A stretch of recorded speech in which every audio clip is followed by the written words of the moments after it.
Good morning sir. അയ്യോ sir, എന്നെ ഒന്നും ചെയ്യരുത്, ഞാൻ എല്ലാം അറിഞ്ഞു. ഈ കരയിൽ കച്ചവടം ചെയ്യുന്നിടത്തോളം എന്നായാലും സാറിനെ ചുങ്കത്തറക്കാർ ചതിക്കും. അത് കുറച്ച് നേരത്തെ ആക്കി തന്നത് എന്താന്ന് വെച്ചാ സാറിന് സമയം ലാഭിക്കാലോ എന്ന് കരുതിയിട്ടാ. അതിനുള്ള പ്രത്യുപകാരം ഞാൻ അങ്ങോട്ട് ചെയ്യാടാ ഓടിയാ. അല്ലാന്നുണ്ടെങ്കിൽ നീയായിട്ട് എനിക്ക് ആ ചരക്ക് 10,000 രൂപയ്ക്ക് കച്ചവടമാക്കിത്താ. എന്റെ സാറേ, ഈ കരയിൽ ഇനി ആരെങ്കിലും സാറിന്റെ കയറെടുക്കുമെന്ന് തോന്നുന്നുണ്ടോ? പിന്നെ ഉള്ളത് ശനിയാഴ്ചകളിൽ എക്സ്പോർട്ട് ആവശ്യത്തിന് വേണ്ടി കൊച്ചിയിൽ നിന്ന് കയറെടുക്കാൻ വരുന്ന സേട്ടുവാ. അയാള് കാലാകാലങ്ങളായി ചുങ്കത്തറയെന്നാ കയറെടുക്കുന്നത്. കയറിന് ഇച്ചിരി നനവോ പൊട്ടലോ കണ്ടു കഴിഞ്ഞാൽ കയറെടുക്കാത്ത കർക്കശ ബുദ്ധിക്കാരനായ അയാൾക്ക് എങ്ങനെ 5,000-ന്റെ കയറ് 10,000-ന് വിൽക്കും? നാളെ ശനിയാഴ്ച സേട്ടു വരുന്ന ദിവസമല്ലേ? ആ, നീ വാ. എങ്ങോട്ട്? പാടാ ഓടിയാ. അല്ല, ഞാൻ സാധനം എടുത്ത് വീട്ടിനകത്ത് വെക്കട്ടെ.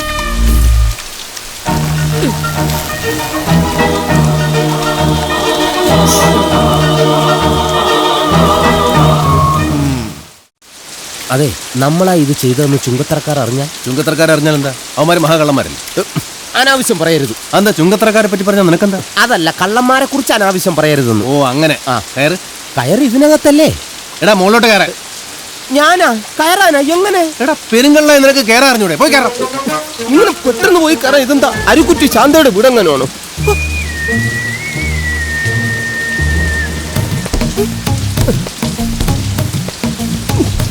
ഈ പോലീസുകാർക്ക് അറിയില്ലല്ലോ കള്ളന്മാരുടെ കഷ്ടപ്പാട്. എടാ ഇളകിയിരിക്കുന്ന ആസ്പെറ്റോസ് വലിച്ച് താഴെ ഇടും. ഇളകിയിരിക്കുന്നതല്ല ഞാൻ ഇരിക്കുന്നത്. അതെടുത്ത് മാറ്റിയാ ഞാൻ അങ്ങ് താഴെ പോകൂലേ? എടാ ഇത് ഇപ്പുറത്തുള്ളത്. ആ ശരി ശരി. വെറുതെ വാ സാറേ, നമുക്കിവിടെ നീന്തൽ പഠിക്കാം. വലി താഴോട്ടിടാ.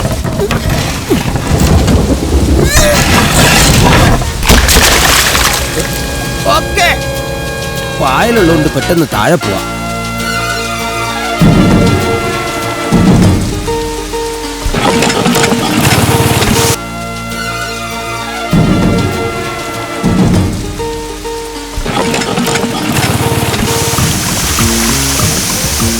ചുങ്കത്തറക്കാരെ, എന്റെ കയറിൽ കരിമണൽ കയറ്റിയ തൂക്കം കൂട്ടിയത്. അവന്മാരുടെ കയറിൽ തൂക്കം കൂട്ടാൻ എനിക്ക് പച്ചവെള്ളം മതി. സേട്ടുമായിട്ടുള്ളവരുടെ കച്ചവടം നടക്കുന്നത് എനിക്കൊന്ന് കാണണം.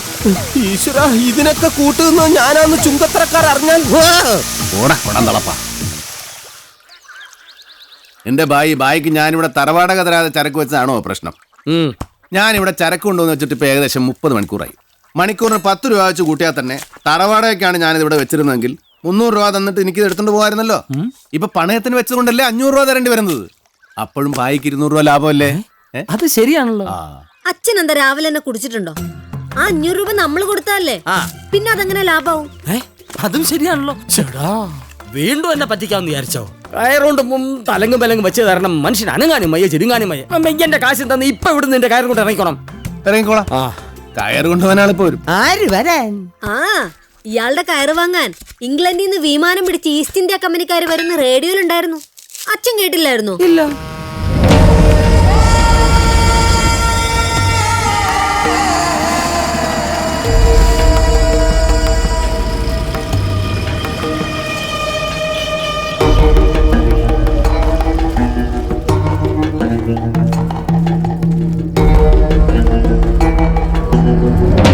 ചുങ്കത്തറയെന്ന് അനിയപ്പന് ഞങ്ങളുടെ കയ്യിൽ നിന്ന് വാങ്ങിച്ച കയറ് തിരിച്ചു വേണം. അതിന് ഞാൻ ആ കയറ് വിൽക്കുന്നില്ലല്ലോ. വിൽക്കുന്നില്ലേ? അത് നീ മാത്രം തീരുമാനിച്ച പോരല്ലോ. ബായിയുടെ ഡാഡിക്ക് അറിയാതെ ഒരു അബദ്ധം പറ്റി. എനിക്ക് തന്ന കയറ് മുഴുവൻ കരിമണലായിരുന്നു. ഇത് 5000 രൂപയ്ക്കുള്ളതേ ഉള്ളൂ. വിറ്റാ എനിക്ക് നഷ്ടമാ. വിൽക്കാതിരുന്ന പിന്നെ ആ പ്രശ്നമില്ലല്ലോ. അത് കയറ് വാങ്ങുമ്പോ നോക്കി വാങ്ങണമായിരുന്നു. 5000 രൂപ അങ്ങ് തിരികെ തരും. കയറ് ഞങ്ങൾ എടുക്കുക. ഞാൻ 10000 രൂപ കൊടുത്ത് മേടിച്ച കയറല്ലേ? അങ്ങനെ ആരെങ്കിലും നഷ്ടക്കച്ചവടം നടത്തുവോ ബായി? മാറാ അങ്ങോട്ട്.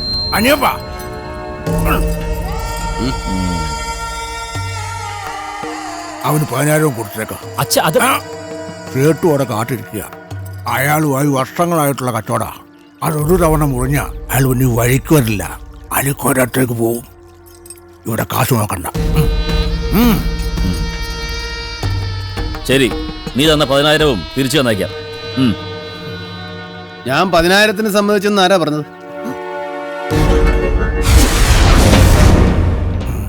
നമ്മളൊക്കെ കച്ചവടക്കാരല്ലേ ബായി? നമ്മൾ കച്ചവടം ചെയ്യുന്ന ലാഭത്തിന് വേണ്ടിയല്ലേ, അല്ലാതെ ആള് കാണിച്ച അമ്മായിയുടെ മോടെ സംബന്ധം ചെയ്യാനല്ലല്ലോ.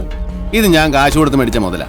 എന്റെ മുതല് വേണമെങ്കിൽ ഞാൻ ചോദിക്കുന്ന വില തരണം. കച്ചവടം ഞങ്ങൾ പഠിപ്പിക്കുന്നോ? എന്താണ് നോക്കിയിരുന്നേ? എന്റെ അനുവാദം കൂടാതെ എന്റെ കയറെ തൊട്ട തൊട്ടവന്റെ കൈ ഞാൻ വിട്ടും. മാറിക്കടാ. ഈ കരയിൽ വന്ന് വിളച്ചെടുക്കുന്നതാ.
ആർക്കാണ് എന്റെ മുതല് വേണ്ടത്?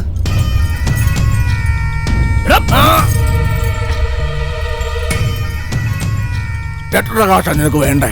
എന്റെ ചരക്ക് ഇവിടെ നിന്ന് കൊണ്ടുപോകണമെങ്കിൽ ഒരണാ പൈസ കുറവില്ലാതെ 25,000 രൂപ രൊക്കം കാശ് ഇവിടെ കിട്ടണം.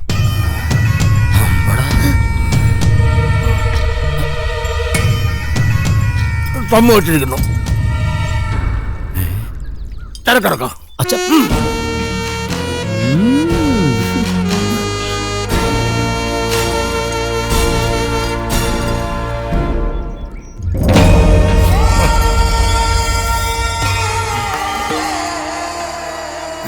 കാറ്റിന് ചക്രം എന്നാ ഞങ്ങൾ പഴമക്കാര് പറയണേ. അത് കറങ്ങി വരും പോവും. നീ കരുതിയിരുന്നോ?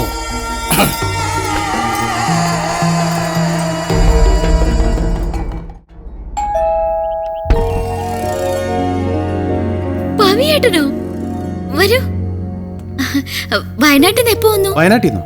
ആ, പവിയേട്ടൻ വരട്ട് ചൊറിക്കോ അങ്ങനെ എന്തോ അസുഖത്തിന് വയനാട്ടിൽ ചികിത്സിക്കാൻ പോയിരിക്കാന്ന് അച്ഛൻ പറഞ്ഞു. ഞാനതങ്ങോട്ട് പൂർണ്ണമായിട്ടും വിശ്വസിച്ചിട്ടില്ല. ഞാനിത് ഇങ്ങോട്ട് വന്നതാ. പട്ടാപ്പകൽ ഇവിടെ വന്ന് ലവ് ലെറ്റർ കൊടുക്കുന്നു. നീ എന്ത് ധൈര്യത്തിലാണ് ഈ കത്ത് കൊണ്ട് ഇവിടെ വന്നത്? ഞാൻ സാറിനെ എന്നെ കാണണമെങ്കിൽ ഇവിടെയല്ല, അങ്ങ് ഓഫീസിലാണ് വരേണ്ടത്. ഞാൻ എന്നേക്കുമായിട്ട് ഇവിടുന്ന് പോവാ. ഞാൻ ഈ പോലീസ് പണിയും കേസന്വേഷണവും ഒക്കെ നിർത്തി. അതെന്റെ രാജിക്കത്താ. സാറത് കീറിക്കളഞ്ഞ സ്ഥിതിക്ക് ഞാൻ വേണമെങ്കിൽ വേറൊരെണ്ണം. വേണ്ട വേണ്ട, ഞാനിത് ഒട്ടിച്ചെടുത്തോളാം. അറിഞ്ഞില്ലല്ലോ. പവിയേട്ടൻ എവിടെ പോകുന്നു? ജീവിക്കാൻ വേണ്ടി ഒരുപാട് വേഷം കെട്ടിയിട്ടുള്ളവനാ ഞാൻ. ഒടുവിൽ പോലീസ് വേഷം. ലക്ഷ്മി പറഞ്ഞതുപോലെ അതൊന്നും എനിക്ക് പറ്റിയ പണിയല്ല. ഇപ്പോഴാണ് എനിക്ക് മനസ്സിലാവുന്നത് ഒരു കച്ചവടക്കാരന്റെ വേഷമാണ് എനിക്ക് ചേരുന്നത്. ലക്ഷ്മിക്ക് എന്നോടുള്ള ഇഷ്ടം കൊണ്ടാണ് സാറിനെ ഇവിടെ നിന്ന് ഓടിച്ചതെന്ന് എനിക്കറിയാം. എന്നാലും എൻ്റെ ശരിക്കുള്ള ജീവിതമാർഗം കാണിച്ചു തന്നതിന് സാറിനോട് എനിക്ക് നന്ദിയുണ്ട്. ദാ സാറ് തന്ന 10,000 രൂപ.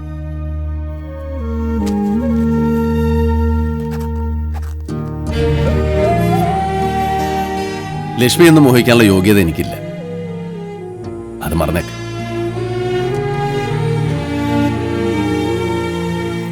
അല്ല, ഈ കയർ ഫാക്ടറി തുടങ്ങാനൊക്കെ ഒരുപാട് കാശ് വേണ്ടേ? ഞാൻ ധനലക്ഷ്മി ബാങ്കിന്റെ ശബരിമല ബ്രാഞ്ചിൽ ഒരു അക്കൗണ്ട് തുടങ്ങിയിട്ടുണ്ട്. എല്ലാ മാസവും 1-ാം തീയതി നട തുറക്കുമ്പോഴേ ബാങ്ക് തുറക്കും. അതായത് ഒരു മാസം എടുക്കും ചെക്ക് പോയി മടങ്ങി വരാൻ. അതിനകം നമ്മുടെ ചരക്ക് വിറ്റ് കിട്ടുന്ന കാശ് ബാങ്കിൽ അടക്കില്ലേ? ആ സമയത്തിനകം കാശ് അടയ്ക്കാൻ പറ്റിയില്ലെങ്കിലോ? സ്ഥലത്തെ പ്രധാന ദിവ്യനായി നിന്നെ മുൻനിർത്തിയാണ് ഞാനിവിടെ കച്ചവടം തുടങ്ങിയിരിക്കുന്നത്. എന്റെ ചെക്ക് മടങ്ങിയാലും ഞാൻ എന്ത് ഫ്രോഡ് കാണിച്ചാലും ആദ്യം തല്ലി കിട്ടുന്നത് നിനക്കായിരിക്കും. അത് ശരി. അപ്പൊ എന്റെ തടി പണയം വെച്ചിട്ടാണ് ഇവിടെ കച്ചവടം നടത്തുന്നത് അല്ലേ? ഇത് ഞാൻ സമ്മതിക്കില്ല. നീ സമ്മതിക്കില്ല? സമ്മതിക്കില്ല. എടാ ഒടിയൻ ചന്തു. സമ്മതിച്ചു. അല്ല പിന്നെ ഇതാണോ ലോനപ്പന്റെ വീട്? നല്ലൊരു പഞ്ചായത്ത് മെമ്പറാ. പഞ്ചായത്ത് പാലത്തിന്റെ പണിയും വീടിന്റെ പണിയും ഒരുമിച്ചാ കഴിഞ്ഞത്. പാലം ഇന്നലെ പൊളിഞ്ഞു. വീട് നല്ല ഉറപ്പാ. ഇവിടെ ആരും ഇല്ലേ? ചന്ദ്രൻപിള്ളേ വാ. ഞാനൊരു ചെറിയ കയർ ഫാക്ടറി തുടങ്ങണമെന്ന് വിചാരിക്കുന്നു. ബായ് വിചാരിച്ചാലേ പണിക്കാരെ കിട്ടത്തുള്ളൂ. എടോ, ഒരു മഴയത്ത് ചുങ്കത്തറയിലെ കയറുപുരയുടെ ആസ്പെറ്റോ ഷീറ്റ് ഇളകി വീണെന്ന് പറഞ്ഞ് എപ്പോഴും അങ്ങനെ ഒരു കോള് കിട്ടണമെന്നില്ല. ഞാനൊരു കയർ ഫാക്ടറി തുടങ്ങിയ ലോനപ്പൻ എന്നും കോളായിരിക്കും. നിങ്ങളെ ആദ്യം കണ്ടപ്പോഴേ എനിക്ക് തോന്നിയതാ നിങ്ങളിലൊരു കച്ചവടക്കാരൻ ഉറങ്ങിക്കിടപ്പുണ്ടെന്ന്. അതെ, ഞാൻ പോയി പെണ്ണുമ്പിള്ള കാണാതെ കുറച്ച് വെള്ളവും ഗ്ലാസ് എടുത്തോണ്ട് വരാം. ഞാനൊരു ലോക്കൽ കോൾ ചെയ്തോട്ടെ? ലോക്കൽ അല്ലേ ചെയ്തു. ഇതൊക്കെ പ്രത്യേകം ചോദിക്കാനുണ്ടോ?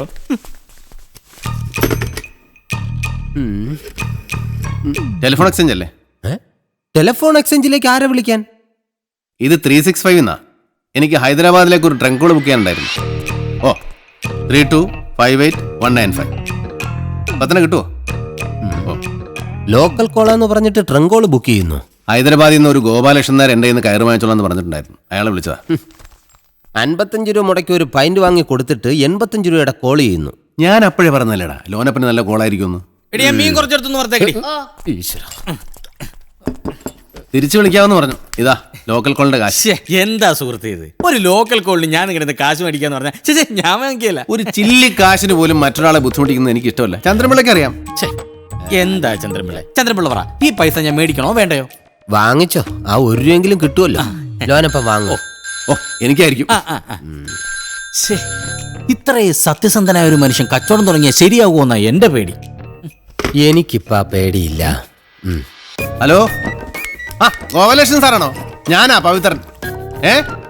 ചോറുണ്ടോണ്ടിരിക്കുവാണോ? അങ്ങനെ ഞാൻ ഓൾഡിയ. പുള്ളിക്കാരൻ ഊണ് കഴിച്ചോണ്ടിരിക്കുക.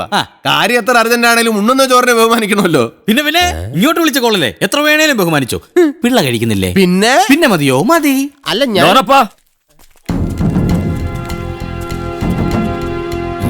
ആ പവിത്രൻ ഇങ്ങോട്ട് വന്നായിരുന്നോ? അല്ല,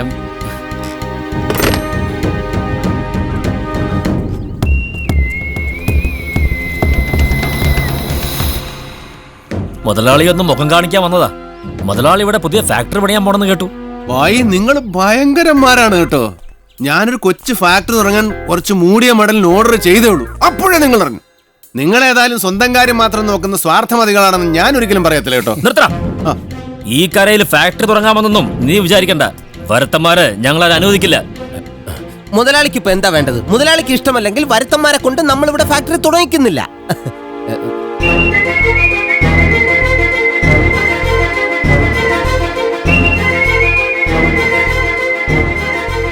ഞാൻ പുറംനാട്ടുകാരനായിരിക്കാം, സമ്മതിച്ചു.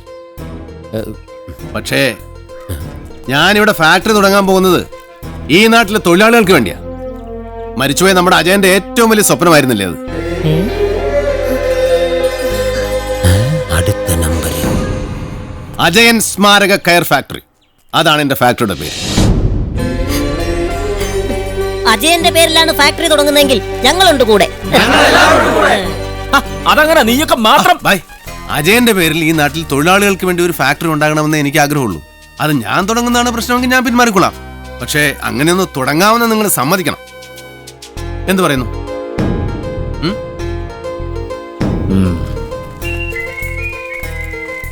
അജയനെ പറ്റി കേട്ടറിഞ്ഞ അന്ന് മുതൽ തുടങ്ങിയതാണ്. അജയൻ മരിക്കാത്ത ഓർമ്മയായി ജീവിക്കുന്ന ഈ കരയുടെ പൊന്നോമന പുത്രന് വേണ്ടി എന്തെങ്കിലും ഒന്ന് ചെയ്യണം. അതിനുവേണ്ടിയായിരുന്നു ഈ കഷ്ടപ്പാട് മുഴുവൻ. അതിന്റെ ശ്രമഫലമാണ് നമ്മുടെ ഈ ഫാക്ടറി.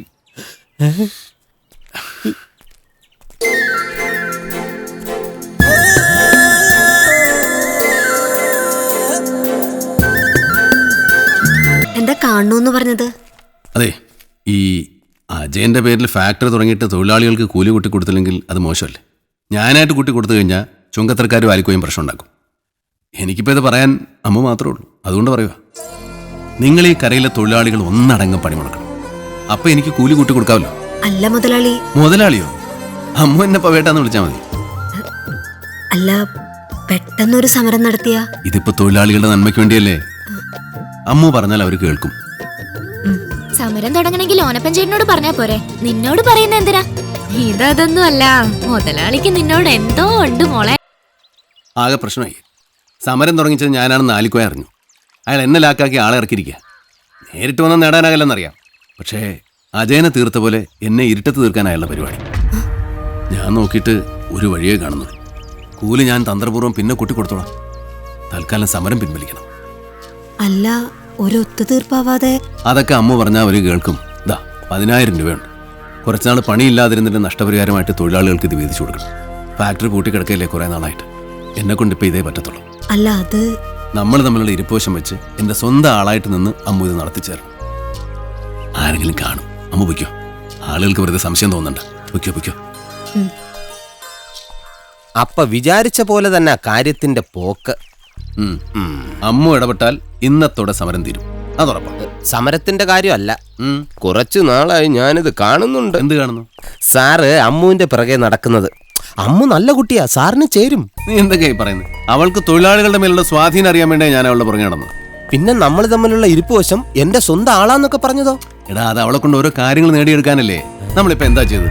ആവശ്യത്തിന് കയർ സ്റ്റോക്ക് ചെയ്തു, എന്നിട്ട് അവളെ കൊണ്ട് സമരം തുടങ്ങിപ്പിച്ചു. അങ്ങനെ കയറിന് ക്ഷാമം വന്നപ്പോൾ നമ്മൾ നമ്മുടെ കയ്യിലുണ്ടായിരുന്ന കയർ 1,60,60,000 രൂപ അധിക ലാഭത്തിന് കരിഞ്ചന്തയിൽ വിറ്റു.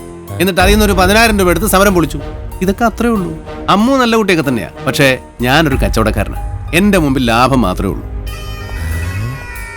ബെസ്റ്റ് മുതല്. ഇങ്ങനെ പോയാൽ കൂടെ നടക്കുന്ന എന്നെയും വിറ്റ് കാശാക്കുമല്ലോ. ഞാൻ ഏതായാലും ആക്രി കച്ചവടം നടത്താൻ ഉദ്ദേശിക്കുന്നില്ല. എന്താ ഇതൊക്കെ? ചുങ്കത്തറ ഫൈനാൻസിയേഴ്സിന്റെ തെക്കേക്കര ബ്രാഞ്ച് വിൽക്കാൻ പോകണമെന്ന് പറഞ്ഞു. ഒരു ബിനാമി വഴി ഞാനൊരു അന്വേഷണം നടത്തി. 12 ലക്ഷം കൊടുത്താൽ ഇപ്പോഴുള്ള എല്ലാ ഇടപാടുകളും സഹിതം അതിഞ്ഞു പോരും. ഈ വീടും ഫാക്ടറി ഒഴിച്ചുള്ള എല്ലാ പ്രോപ്പർട്ടികളും വിറ്റിട്ടായാലും ശരി, ഞാനത് വാങ്ങിക്കും. ചുങ്കത്തറക്കാരുടെ ബാങ്ക് വാങ്ങാനോ? സൂക്ഷിക്കണം. എന്ത് സൂക്ഷിക്കാൻ? ബാങ്ക് നടത്തിയാൽ കരക്കാർ ബാങ്കിൽ കൊണ്ടുവന്ന് കാശിടും. ഞാൻ ആ കാശ് മറിച്ച് കച്ചവടം ചെയ്യും. അത് കഴിഞ്ഞാൽ പിന്നെ എന്നെ തോൽപ്പിക്കാൻ ഈ കരയിൽ ഒരുത്തിനും പറ്റത്തില്ല.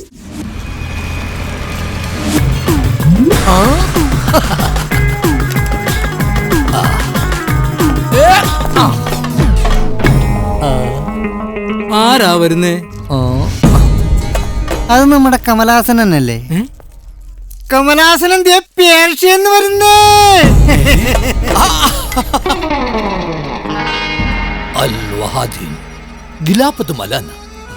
ഒടുവിൽ ഞാൻ എന്റെ മാതൃരാജ്യത്തിലേക്ക് മടങ്ങി വന്നിരിക്കുന്നു. എന്റെ കമലാസന എന്താ ഇത്? വൃത്തികെട്ട ഇന്ത്യൻ വേർപ്പിന്റെ നാറ്റം എന്റെ പുറത്ത് വെച്ച് തേച്ച് എന്നെ അപമാനിക്കുന്നുവോ? മാഫി മുഷ്കിൽ, എന്തൊരു മുഷ്കിൽ വേണം.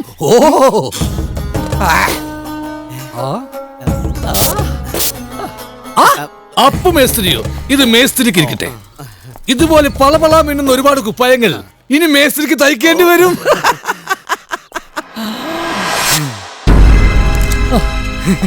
എന്നാ ഇത്? പണ്ട് വിശപ്പടക്കാൻ വേണ്ടിട്ട് 2 ഉണ്ടംപൊരി ഒരു പാലും വെള്ളവും കടമായിട്ട് ചോദിച്ചപ്പോ മുണ്ടുപൊക്കി കാണിച്ചവനാണ് നീ. ആൽഗുൾത്ത് ഗറാമി, നീ കാശ് എന്താണെന്ന് കണ്ടിട്ടുണ്ടാ? പേർഷ്യയില് പാല് വിൽക്കുന്ന ഷേക്കുമാര് പോലും എന്നോട് ഇമ്മാതിരി പെരുമാറിയിട്ടില്ല. ഷേക്കന്മാര് പാല് വിൽക്കൂ? പിന്നെ കേട്ടിട്ടില്ലേ മിൽക്ക് ഷേക്ക്? എന്റെ അമ്മോ, ഞാൻ എന്താണ് ഈ കാണുന്നത്? അല്ലത്തും അബക്രുവ എന്ന് വെച്ചാ ദൈവത്തിന് നന്ദി. ഞാൻ ജോലി നോക്കിയിരുന്ന ഷേക്കിന്റെ പറമ്പിൽ ഒന്ന് കുളിക്കാൻ ഇത്ര വെള്ളം കിട്ടുമെന്നറിയാൻ ഞാനൊന്ന് കുഴിച്ചു നോക്കിയതാ. അപ്പോഴാണ് ഷേക്കിന്റെ പറമ്പ് മുഴുവൻ എണ്ണപ്പാറോന്ന് അറിയുന്നത്. ആ ഷേക്കിന്ന് മറ്റ എണ്ണ കമ്പനികളുള്ള ഒരു കോടീശ്വരനാണ്. അദ്ദേഹത്തിന്റെ വിശ്വസ്ത മാനേജറായ എന്നെ അദ്ദേഹം 1,00,000 ബ്രഹ്മാക്കി മാറ്റി. അവിടെ എല്ലാവരും എന്നെ ബഹുമാന സൂചനാർത്ഥം അൽ കമലാസൻ എന്നാണ് വിളിക്കാറ്. ഈ അൽപ്പൻ എന്നുള്ളതിന്റെ അല്ലാണോ? താനാ സ്പ്രേയിങ് തന്നെ. നീ വെച്ചോ. പിന്നെ സ്പ്രേ അടിക്കുമ്പോ എവിടെയെങ്കിലും പിടിച്ചു നിന്ന് അടിക്കണം, അല്ലെങ്കിൽ നീ പറന്നു പോകും. ഞാൻ പണ്ട് കടവും കടത്തിണ്ടയുമായിട്ട് കരയിൽ കറങ്ങി നടന്ന പഴയ കമലാസനല്ല. സ്വന്തം കാശ് കണ്ട് സ്വന്തം കണ്ണ് തന്നെ തള്ളിപ്പോയ പുതിയ കമലാസനൻ, അൽ കമലാസനൻ. അസർബൈജാൻ. നിനക്കിഷ്ടമല്ലെങ്കിൽ എന്നെ കാമുകനെന്ന് മാത്രം വിളിക്കൂ. റോമിയോ എന്ന പേര് നിനക്ക് ഇഷ്ടമല്ലെങ്കിൽ എന്നെ കാമുകനെന്ന് മാത്രം വിളിക്കൂ. അവൻ താഴേക്ക് നോക്കി. കമലാസനല്ലേ? നീ ആളൊന്ന് മിനിങ്ങിയിട്ടുണ്ടല്ലോ. പളപള തിളങ്ങുന്ന ഷർട്ട്, കഴുത്തിന് സ്വർണ്ണ ചെയിൻ, പാട്ടുപെട്ടി. സാംബശിവന്റെ കഥാപ്രസംഗം ഇല്ലേ കേൾക്കുന്നേ? സാംബശിവന്റെ കഥാപ്രസംഗം കൊണ്ടുവരാമെന്നുള്ളത് ഞങ്ങൾ പേർഷ്യക്കാരനൊരു ഹോബിയാണല്ലോ. അമ്മു, നീ അങ്ങ് വളർന്നു പോയല്ലോ. പറയുന്ന കേട്ടാ തോന്നും ചേട്ടൻ പോയിട്ട് വർഷങ്ങളായെന്ന്. എന്തായാലും പേർഷ്യക്കാരാകുമ്പോൾ അങ്ങനെ എന്തെങ്കിലും പറയണല്ലോ. അജയന്റെ അടുത്ത കൂട്ടുകാരനായിരുന്നിട്ടും അവൻ മരിച്ച ഒരാഴ്ച കഴിയും മുമ്പ് വിസ വന്ന് പോകേണ്ടി വന്നു. പേർഷ്യ ചെന്നിട്ടും നിങ്ങളൊക്കെ തന്നെയായിരുന്നു എന്റെ മനസ്സറിയാം. ഇതാ ഇത് വെച്ച്. എന്താ ഇതൊക്കെ? ചേട്ടനൊരു ഉടുപ്പിന്റെ തുണിയും ഉടുക്കാൻ കൈലിയും, അമ്മുനൊരു സാരിയും സ്പ്രേയും അത്തറും മോത്തിടാൻ സ്നോയും. ഫാറൻ ഒന്നും കൊണ്ടുവന്നില്ലേ? സ്കോച്ചാ ചേട്ടനുള്ള സ്കോച്ച് ഭദ്രമായിട്ട് എന്റെ വീട്ടിലുണ്ട്. ഇതൊക്കെ വാങ്ങിച്ച് കാശ് കളയേണ്ട വല്ല കാര്യമുണ്ടോ? ഒരു പാവപ്പെട്ടവനായിരുന്നെങ്കിൽ ചെലവ് ചുരുക്കി ജീവിക്കാമായിരുന്നുവെന്ന് ഇപ്പോൾ ആഗ്രഹിച്ചു പോവുകയാണ്. അല്ലെങ്കിൽ പിന്നെ നമ്മുടെ കാര്യങ്ങളൊക്കെ നോക്കി നടത്താൻ പറ്റിയ ഒരു പെൺകുട്ടി ജീവിതത്തിലേക്ക് കടന്നു വരണം. ആ സമയം വരുമ്പോ എല്ലാം ആലോചിച്ചല്ലേ പറ്റൂ. കാശ് സൂക്ഷിക്കാൻ ഭാര്യ തന്നെ വേണമെന്നൊന്നുമില്ല. ഇവിടെ പവിത്ര മുതലാളി പുതിയൊരു ബാങ്ക് തുടങ്ങുന്നുണ്ട്. പവിത്ര മുതലാളിയോ? ആരാണ്? ഈ കരയിലെ പുതിയ മുതലാളിയാ. ഞാനും മോളോട്ടൊക്കെ നല്ല ലോഹ്യത്തിലാ. ചേട്ടന്റെ അത്ര പ്രായവും അമ്മുനെ പോലൊരു മോളുള്ള ആളായിരിക്കുമല്ലേ? അല്ലല്ല, ഇത് ചെറുപ്പം, നല്ല സുന്ദരൻ, കല്യാണം കഴിച്ചിട്ടില്ല. അയാള് ശരിയല്ല. നിങ്ങൾ നേരത്തെ പരിചയമുണ്ടോ? ഇല്ല, പക്ഷെ അയാൾ ഒരു ബ്ലേഡ് കമ്പനിയല്ലേ തുടങ്ങാൻ പോകുന്നത്. അത് ഹറാമാണ്.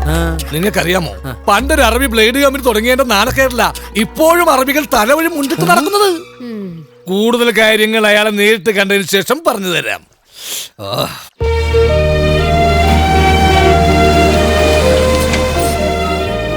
കുഴലിട്ട കൂൾ ഡ്രിങ്ക്സ്.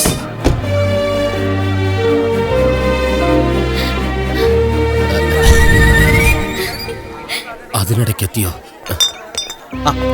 വർമ്മ സാറും ലക്ഷ്മി വന്നാട്ടെ. ലേറ്റായോ പവിത്ര?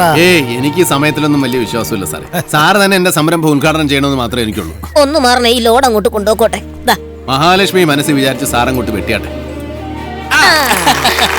പിള്ള എന്താ അങ്ങോട്ട് പോകത്തത്? അങ്ങോട്ട് പോയാൽ ഞാൻ അകത്താവും. അല്ല, അകത്ത് ഭയങ്കര ചൂടല്ലേ, ഞാൻ ഇവിടെ നിൽക്കാം. സാറിന് വല്ല ജ്യൂസോ സ്ക്വാഷോ ഒക്കെ കൊടുത്ത് നല്ലവണ്ണം റിലാക്സ് ചെയ്യിക്കും. എന്നിട്ട് മതി നമ്മുടെ ഡെപ്പോസിറ്റിന്റെ കാര്യമൊക്കെ സംസാരിക്കാൻ. വന്നാട്ടെ.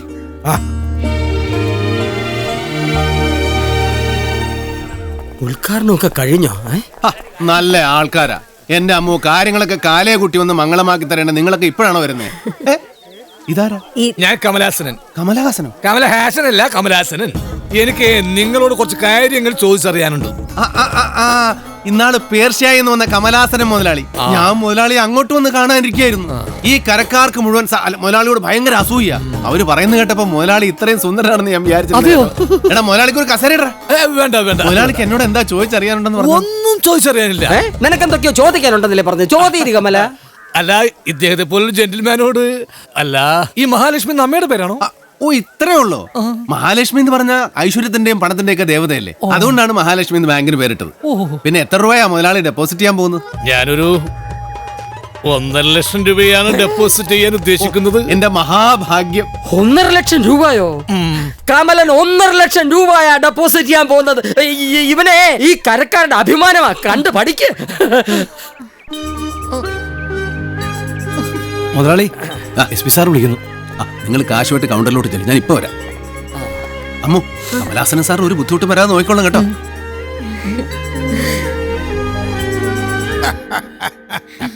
ധനലക്ഷ്മി ബാങ്കിന്റെ ഇവിടുത്തെ ബ്രാഞ്ചിലേക്ക് ഇവക്കൊരു ട്രാൻസ്ഫർ റെഡിയാക്കിയിട്ടുണ്ട്.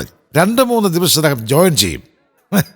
മഹാലക്ഷ്മി ഇപ്പോഴും നിന്നെ തന്നെ കെട്ടുമെന്ന് പിടിവാശി തന്നെയാണ് നിൽക്കുന്നത്. നിന്റെ മനസ്സിൽ ഇപ്പോഴും അവളുണ്ടെന്ന് എനിക്കറിയാം. അതല്ലേ അവളുടെ പേരിൽ തന്നെ ഈ ബാങ്ക് തുടങ്ങിയത്. ഞാനായിട്ട് അതിനെതിരെ നിൽക്കുന്നില്ല. നമുക്ക് ഈ കല്യാണം അങ്ങ് നടത്താം. കല്യാണം ഉടനെ നടത്താൻ എനിക്ക് പ്രത്യേകിച്ച് അസൗകര്യമൊന്നുമില്ലല്ലോ. എന്താ പവിയേട്ടനൊന്നും മിണ്ടാത്തത്? ഞാനിപ്പോഴും സാറ് പറഞ്ഞ ഷോക്കിന്ന് എനിക്ക് പ്രത്യേകിച്ച് അസൗകര്യങ്ങളൊന്നുമില്ല. എന്നാൽ കുടുംബക്കാരുമായിട്ട് കൂടി ആലോചിച്ച് ഒരു മുഹൂർത്തം ഫിക്സ് ചെയ്ത് ഞാനിങ്ങോട്ട് വരാം. ഈ നാടൊന്ന് ഇളകണം. അത്രയ്ക്ക് ഗംഭീരമായിട്ട് നമുക്ക് ഈ കല്യാണം നടത്തണം.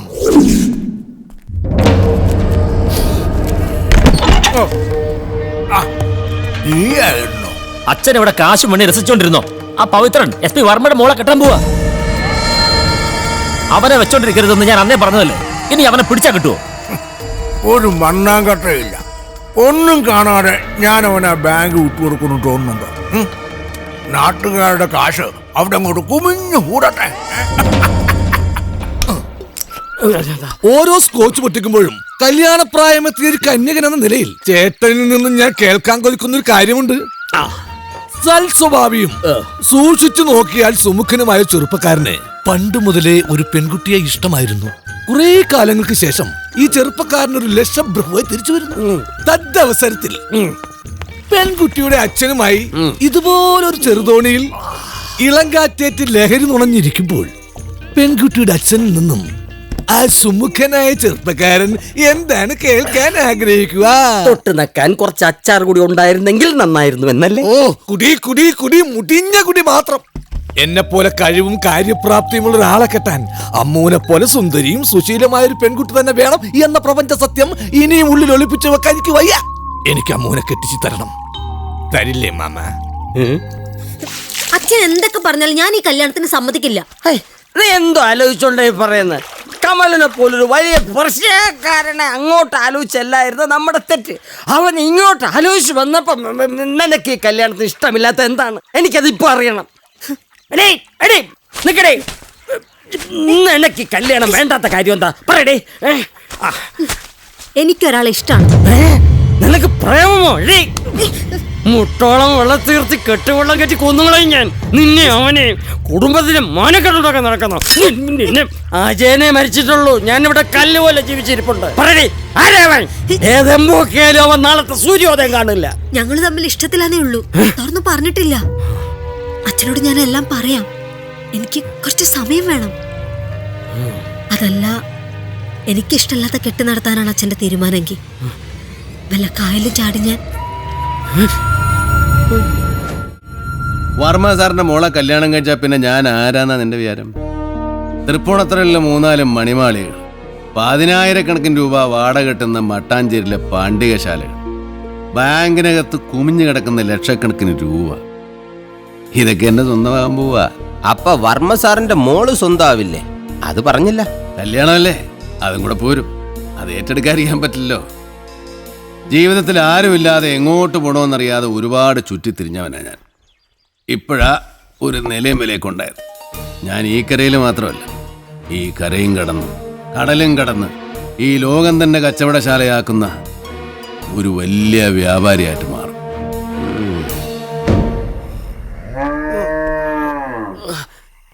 അമ്മോ, അമ്മോ, രാത്രി അതറിഞ്ഞില്ല. ഇവളിത് എവിടെ പോയി? അമ്മോ, അമ്മോ, എനിക്കും നിനക്കും കല്യാണം. എന്തുവാ? അമ്മുനെ കാണുന്നില്ല. അപ്പൊ കല്യാണക്കാരും പറഞ്ഞില്ലേ? ആ, അതൊക്കെ പറഞ്ഞു. അവള് വല്ല കടുങ്കൈ ചെയ്തേക്കൊന്നാ എന്റെ പേടി. ഈശ്വരാ, വരികയാണോ കൂടെ? അമ്മോ, അമ്മോ, അമ്മോ, അമ്മോ, അമ്മോ.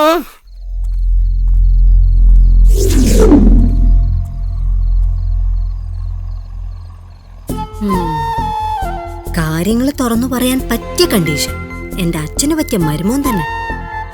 പവിയേട്ടാ, പവിയേട്ടാ, എന്തൊരു ഉറക്ക ഇത്? പവിയേട്ടാ, അച്ഛൻ എണീക്കണതിന് മുമ്പ് തിരിച്ച് ചെല്ലും വേണമല്ലോ.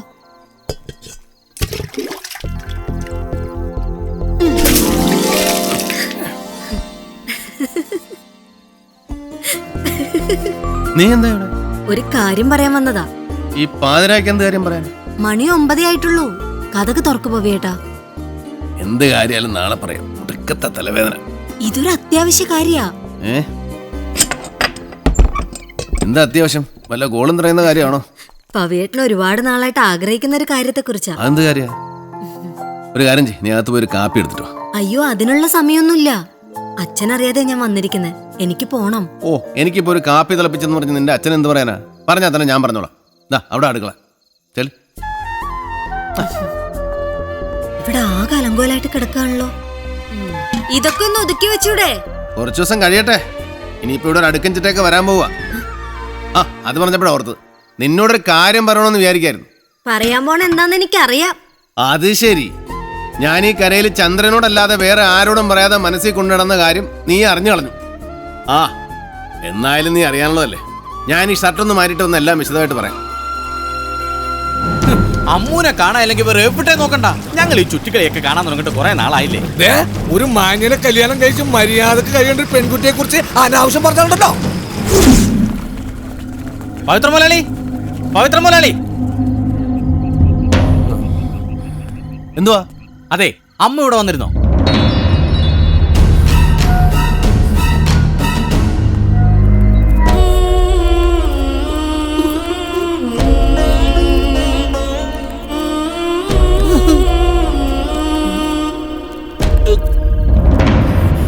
നീ അച്ഛന്റെ മാനം കളഞ്ഞല്ലോടി.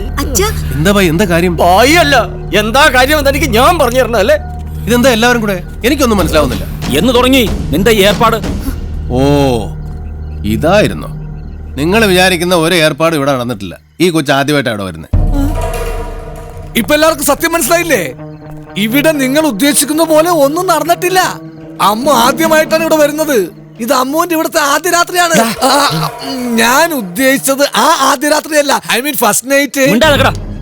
നീ അങ്ങനെ കരക്കാരെ മുഴുവൻ വിഡ്ഢികളാക്കാന്ന് വിചാരിക്കണ്ട. ഇവിടെ കണ്ടിട്ടല്ലേ നീ ഇവളുടെ ആങ്ങളുടെ പേരും വെച്ച് ഫാക്ടറി തുടങ്ങിയത്? ഇവിടെ വെച്ചല്ലേ നീ ഇവിടെ സമരം നടത്തിച്ചതും അത് ഒത്തുതീർപ്പാക്കിയതും? അയ്യോ ഭായി, അത് ഞങ്ങൾ ഇത്രയും കാലം നീ എന്നെ പറ്റിക്കായിരുന്നല്ലേ? ഭായി, ഞാൻ പറയുന്ന ഒന്ന് നീ വിശ്വസിക്കും. ഒന്നും പറയണ്ട. ഇതൊരു പെണ്ണിന്റെ മാനത്തിന്റെ പ്രശ്നമാണ്. അയ്യോ, അതിന് ഞങ്ങൾ എന്തെങ്കിലും ഉണ്ടെങ്കിൽ അന്തസ്സായിട്ട് കെട്ടിക്കൊണ്ടു കൂടെ പൊറപ്പിക്കണം. അല്ലാതെ ഈ ഏർപ്പാട് ഇവിടെ നടക്കത്തില്ല. അല്ല, അതല്ല ഞാൻ പോരുത്. കൈയോടെ പിടികൂടിയിട്ട് പിന്നെ ഈ വാദം പറയാൻ വരുന്നോ? അനുജപ്പ, ഇദ്ദേഹത്തിന് എന്താണ് പറയാനുള്ളത് കേൾക്കട്ടെ. കണ്ടതിൽ കൂടുതൽ എന്തോ കേൾക്കാനാ? എന്റെ പൊന്നോ, അദ്ദേഹത്തിന് പറയാനൊരു അവസരം കൊടുക്കുന്നേ. പറയാനുള്ളത് ഞാൻ പറയാം. ഞങ്ങൾ തമ്മിൽ ഇഷ്ടത്തിലാണ്.